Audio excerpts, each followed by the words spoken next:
Okay, time for a new video, and whether you are somebody new to my channel or you are returning to my channel to watch this video, it is greatly appreciated. As always, I'm filming this video in one go, so if I stumble over my words moving forwards, apologies about that, and also apologies if the quality of this video is fairly poor as well. If there's any lag, anything like that at all, sadly it can't be helped, and hopefully it's not too much of an issue for you.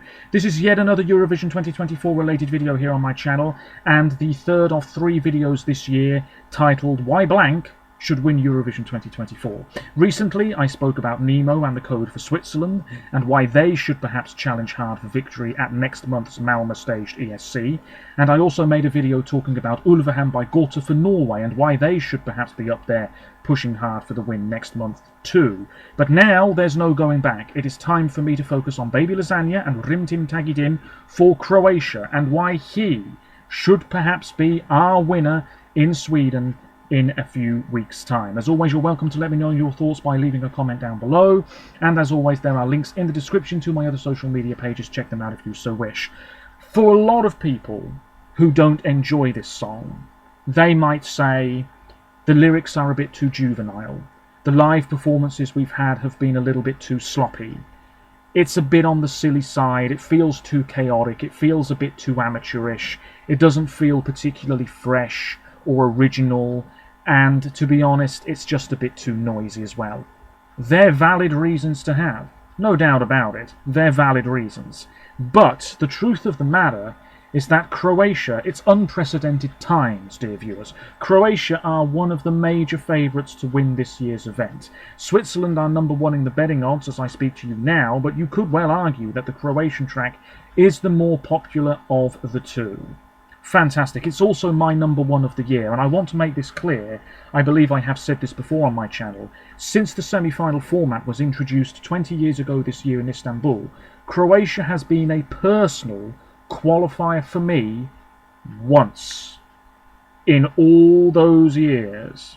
That's a pretty damn dreadful track record, but this year Croatia could be my personal winner, and if that isn't a glow-up, I don't know what is. When was the last time we were talking about this nation potentially winning Eurovision?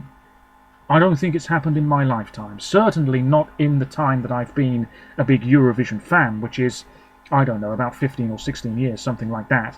Croatia debuted when I was just a few months old in 1993. They had some good results in the 90s. Maria Magdalene back in 1999, that did quite well. Daniela in 1998 also did quite well, but the last time Croatia finished in the top 10, I want to say, was 2000, 24 years ago, 2001 actually, with Vanna and Strings of My Heart. Yeah, if we take a look at Croatia over the past decade, well, it's not been that sensational, which is why a Croatian victory would be just so fantastic this year, especially because Baby Lasagna, of course, as we're all aware, wasn't even in the original national final lineup. But yes, Croatia weren't there in 2014 or 2015. In 2016, Nina Kraljic with Lighthouse, a lot of people loved it at the time, 23rd in the final, oh dear. And then Jacques Houdek in 2017, duetting with himself in English and Italian, he finished 13th. Now that did quite well with the public, it must be said. 2018, Franca didn't qualify, no shock. 2019, Rocco didn't qualify, no shock. Damir Kedsho might have qualified had the 2020 contest gone ahead. What a brilliant vocalist. Albina was top 10 with the public and jury and still didn't go through in Rotterdam a year later. Mia Dimšić didn't qualify in 2022, despite the fact it was a lovely song in my opinion. And then last year, of course, in Liverpool, Let 3 came along and finished 13th, doing well with the public, not so well with the jury. But as I said, the last time Croatia had a really great result was quite a number of years ago. And they're long overdue a really, really impressive outcome. They're long overdue a win, you could say. Now, of course, the contest has been in Zagreb before, but that was back in 1990 when Yugoslavia existed. So it's been a few generations. And you know as well as I do that when a country wins for the first time, it feels a little bit more special the following year, because we don't necessarily know what we're going to get. It's a huge challenge for the broadcaster, of course, but you know, there might be a few more extra events. Eurovision might really take over not just the city which hosts, which next year could well be Zagreb, maybe Split, I'm not picky, but it might take over the whole country. I think Croatia would totally embrace staging an event like this. It's an opportunity for them to be all over the media, all over Europe and beyond, and that's not something we often say about Croatia. You know, all eyes on Zagreb. It could be absolutely fantastic. And I think for Eurovision fans, it would be very exciting as well. Now, that's not me saying, oh, the contest is in Stockholm again. Oh, the contest is going to be in Italy again. You know, that's exciting. But arguably it's more exciting when a place hosts that's never hosted before or hasn't hosted for a very long time. That's why Switzerland winning this year as well could be a really big deal, because next year it's going to be in Bern or Zurich or somewhere like that. Those cities have never hosted before. That's really exciting for us as a viewer, and also if you're going to the competition or you're going, you know, to be a part of the press or whatever it is, it's exciting because now you get to see what Eurovision is like in a place that's never really embraced it before. The same could happen next year for Croatia, all these years after it was in Zagreb. It could be really, really exciting for a lot of people. And if it's really successful, that will give the broadcaster a lot of faith that they can host something of this scale again moving forwards. Fantastic. I believe, is it the mayor of Zagreb? Somebody high up said recently that the big over 20,000 capacity arena in Zagreb is booked potentially to stage Eurovision next year, so they are feeling confident of victory. And I'm not Croatian, I'm not there right now, but I imagine the excitement is huge. Baby Lasagna won Dora by an absolutely crushing margin. Everybody else might have stayed at home. It is a real underdog story because he wasn't even supposed to be in the national final lineup. Somebody else withdrew, he came along. This is a man who a few months ago hadn't even really performed live in front of an audience before, and now he is a few weeks away from being on arguably one of the biggest stages of all, performing in front of tens of thousands of people, performing in front of millions watching on television. It's a huge moment for him. If it all goes well, what a confidence booster. I already think his confidence is moving up, up, up. Fantastic. And his positivity is clear to see. I think vocally he is improving with each live performance. It's still looking like a winner. It looked like a winner, arguably it sounded like a winner, what have you, weeks ago when he won the national final. That momentum, and I talk about momentum all the time and how key it is, that momentum is still there, and arguably it's still growing. You know, it's not as though people have gone off this song. People still really enjoy it. And next month, it could blow people away. Neutral viewers and listeners, they could love this for what it is. Now, last year we had Cha Cha Cha for Finland. I'm not saying this song, Rim Tim Taggy Dim, is as popular. I'm not saying it will be as popular in a few weeks' time. But the impact could be as large. It really could. Because there's this throbbing beat and it's quite frantic and it feels really fun and energetic. You know, there are some similarities. People might really appreciate that. This is just a crowd pleaser. And in a contest, in a year where so much talk has been about politics and the seriousness of what's going on behind the scenes and should this be happening, should that be happening, some people, honestly, they're not really going to be thinking about that at all. They want to tune into Eurovision to have a good time, have a bit of a laugh, enjoy themselves, have a drink, wahey, with my mates, lovely stuff. And this Croatian track ticks those boxes. It's just a good time. Some people might not want something dark and miserable coming out on top. Some people might just want something colourful and enjoyable and a guy who mentions his cat. And the Croatian track might be right up their street. This has broad appeal to Eurovision fans who are already generally liking this a great deal, and people who will hear this for the first time next month. Points, points, points. Points, points, points, dear viewers. Let's talk a little bit about Baby Lasagna. It is the ultimate underdog story. He's 28, born in July 1995, from a place called Umag, which looks beautiful in this picture. He comes from a family in which many members are teachers. He did work as a children's assistant in elementary school. I can relate, for a year, and then he studied public relations in Zagreb. He also studied in Ljubljana. Now, this man was in Dora before for Mantra, and they competed in Dora 2019. I have to say I don't really remember that song though. And then, of course, there he was in Dora several months ago with Rim Tim Taggy Dim. The song has been a huge success. It says here it's peaked at #1 in Croatia, I believe. There's going to be a documentary on HRT about his life, which will air before his semi-final performance on Tuesday, May the 7th, because he is in the first semi-final. He's also written plenty of songs for a German band. He came up with his stage name while searching for a market in Novigrad to buy water and take a headache pill. His visual presentation was described as sometimes goth and a sometimes emo reinterpretation of Mattel's famous Ken doll, so said a journalist. Musical influences include Rammstein and Electric Callboy, and his music is a mixture of pop, punk, techno, metal and house. He's released, or he is going to release, 1 album. I mean, what a start to this man's career. Eurovision is so great for this because of the doors it can open for musicians.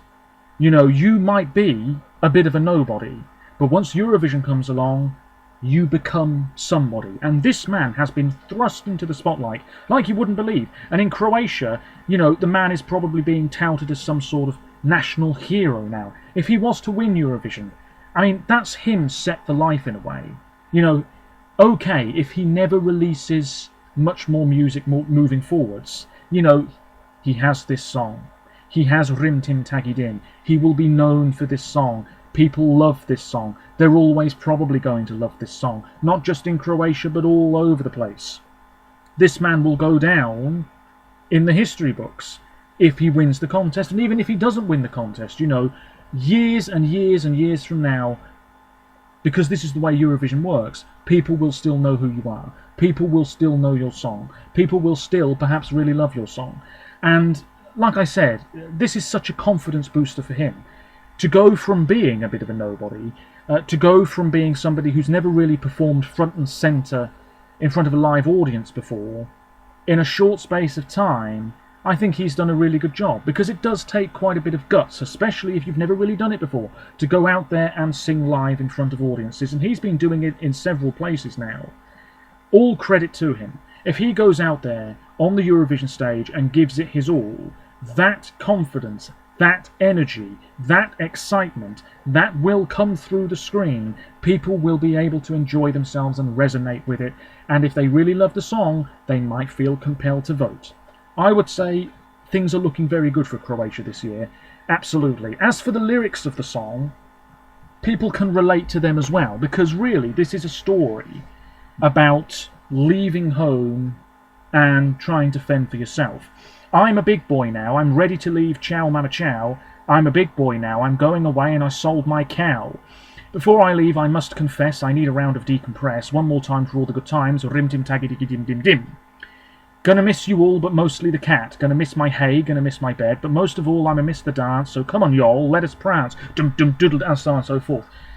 What's great about the lyrical content of this song is that even though it is fairly simple, there's no denying that, it's accessible. You know, it might be executed in a somewhat silly manner, you could argue, but it's not like it's quite hard to work out what the song is getting at. Do you see what I mean? It's fairly accessible. People can look at the lyrics and say, oh yeah, this is about, you know, moving away from home, thinking about the things you'll miss, trying to fend for yourself, moving to the city. What does he say later on? Something about city boys. Yeah, I hope I find peace in the noise. Wanna become one of them city boys. They're all so pretty and so advanced. Maybe they also know our dance. You know, it's really simplistic, and I think that's quite refreshing because it's not trying to be something it's not. It's a very happy-go-lucky sort of song with this chugging beat, and the lyrics are also, you know, quite easy to go along with. And sometimes that's what people want. They don't really necessarily want a song that's trying all of these different things. So Switzerland, as I've said previously, that's melding all of these different styles. Some people might not like that. They might like this. And some people might not like this, but they might like what Switzerland's bringing to the table. You just don't know which one is going to get more love at the contest, to be honest with you. But I would strongly suspect that Croatia are going to challenge hard to win the public half of the results. The jury vote could be a different story. But there will be professional music individuals among those juries who are also up for a good time. And of course, we all know it's not just a song contest, it's everything else. The performance at Dora, okay, maybe it wasn't truly exceptional, but it was enjoyable to watch, in my opinion. I had a good time watching it, and I've seen it several times now. And if that is just planted onto the Eurovision stage and elevated, I said this about Norway, take what you've already got, because if it ain't broke, don't fix it. Make a few little tweaks and adjustments here and there, elevate it a notch, it could be a truly spectacular thing. So really, I wouldn't be changing much at all about the way that this is presented. The vocals are getting better all the time. Okay, maybe they're never going to be world class, but honestly, at Eurovision, they don't need to be for you to do well. He's got the energy, he's going to have this traditional looking outfit, which again, people might really appreciate. It's going to be colourful, it's going to be playful, and like I said, the crowd might just be really ready for something like that. In a year where everything feels so gravely serious, Eurovision's an escape for a lot of people. Maybe only for one evening, but it's an escape. And they might tune in and they'll look at this and think, wow, that's what Eurovision's all about, having a good time. Something that's different from what I would usually listen to. And this ticks a lot of the right boxes as far as I'm concerned. Croatia have never won. I think it would be fantastic if they did win. We haven't really had Eurovision in that part of Europe since about 2008 in Belgrade. It's exciting if Croatia win, because you know next year that whatever city it is, it doesn't matter, the whole country will embrace the competition. Fans travelling to Croatia, they're going to be excited about visiting somewhere that was maybe not on their radar previously. The arena in Zagreb, if it is indeed in Zagreb next year, is pretty damn big, so the atmosphere is going to be sensational, and a lot of people will be able to get tickets for the event as well. And also, it's a great redemption story, because Croatia haven't really challenged for the win for a long, long time. So to come out of the blue and maybe win, that's a huge step forwards. A huge step forwards. It's also a wake-up call for people at the national broadcaster who didn't even have this man in the national final lineup originally. If Croatia are to win, they'll probably look at themselves afterwards and say, wow, yeah, we missed that, didn't we, when we first heard it? Yes, exactly. Whoops. Ah, well, better luck next year. And this could trigger the start of something really great. You know, ride that wave of momentum. You know, because I think now there is no going back. This song is so popular already pre-Eurovision. That's got to mean something. The streaming numbers are good. The song is doing really well all over Europe. A lot of people are singing along to this. They're loving his energy. Fantastic. Next year, Croatia will want to do as well, if not better. And the year after, you know, ride that wave. We've sort of seen it a bit with Finland. Okay, they haven't won, but they're improving all the time. And Karja last year, that was a real watershed moment for Finland, because it was a song in Finnish, it was very different from anything else in the lineup, and he won the public vote by a huge margin, finished second overall. So now, they're not doing it this year, admittedly, but they want to keep pushing on with the quality of the national selection, and they want to keep making sure people are interested in UMK and Finnish music and Finnish talent. Now, in Croatia, the broadcaster HRT need to be saying, right, next year, let's make sure people all over Europe are really, really excited about Dora. Let's make it a really, really big deal. The best of the best. And if Croatia do well, another thing is that major artists in Croatia, who maybe would not have considered Eurovision before, may now consider doing it. And that means more interest, because these names are popular. And that means people will be tuning in from all corners to see what those performances are going to be like. Do you see what I mean? I'm rambling big time, but the ripple effect is significant. And if Croatia do really, really well, if not win this year, we may have other countries look at Croatia and say, wow, if they can do it, so can we. You know, a country like Slovenia. When was the last time we spoke about Slovenia being a challenger for the win? I can't remember. I don't think it's ever happened. But Slovenia might look at it and think, wow, yeah, okay, now we need to up our game, and we can. We absolutely can. Bosnia. Okay, I know they've got massive financial trouble, but they might look at this and think, maybe we should come back. Montenegro, maybe we should come back. Turkey, maybe we should come back. Monaco, I believe their new broadcaster has just been accepted as a fully fledged member of the EBU. They might come back. The ripple effect, you just never know. Sweden winning again, you know, fantastic. But arguably the impact is bigger when a country wins that has never won before or for a very long time. And so if Croatia were to win, the benefits long term for the contest could be quite significant. And also for the Croatian government, think about the money it's going to bring in next year. Oh, quids in or euros in, whatever it is. Money, money, money, happy, happy days. It could be sensational. The ripple effect. Absolutely. The same would happen in Switzerland. I'm sure of it. Absolutely fantastic. You're going to have even more tourists discovering your city, whatever city it is, discovering your country, finding out what Croatia's all about. You know, Croatia's not the biggest place. I know them best for football and, you know, the tablecloth-looking football shirts. Fantastic. But now, it might not just be Luka Modric they're talking about. It might be the new king, baby Lasagna. And people might be interested in knowing more about Croatian music, Croatian artists. That ripple effect, I keep talking about it now. But this could happen. This could happen.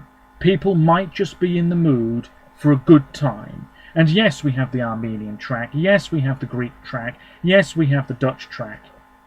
But it might be Croatia's time. They're up there in the betting odds. The public are going to go big for this. The juries may not be fully on side with this, but they might still like it enough to see Croatia over the winning line next month.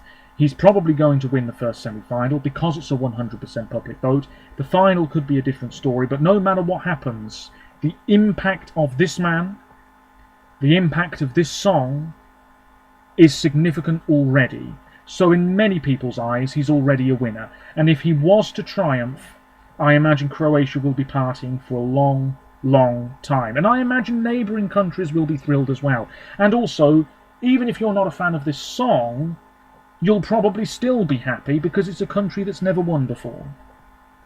And that's always really nice to see. We are long overdue a country winning for the first time. The last one was Portugal, I think, in 2017. That's getting on for a decade ago now. High time that somebody else wrote their name into the history books, and it could be Croatia this year.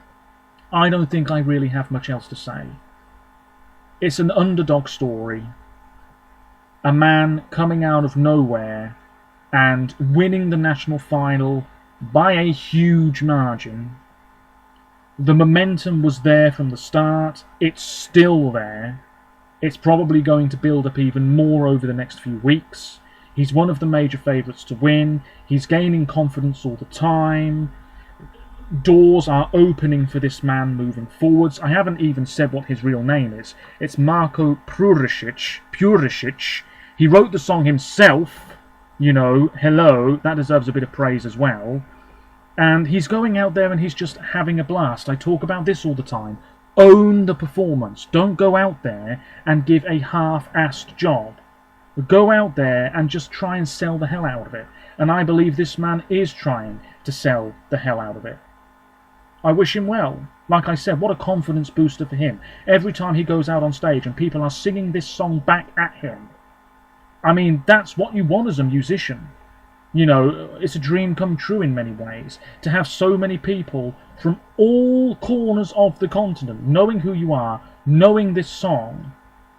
I mean, I wouldn't be surprised if Baby Lasagna has some sort of big tour lined up for later in the year. A tour of the Balkans, a tour of Europe, something like that. Those tickets would sell out like hotcakes, especially if the man wins next month. People will be talking about him everywhere. The ripple effect.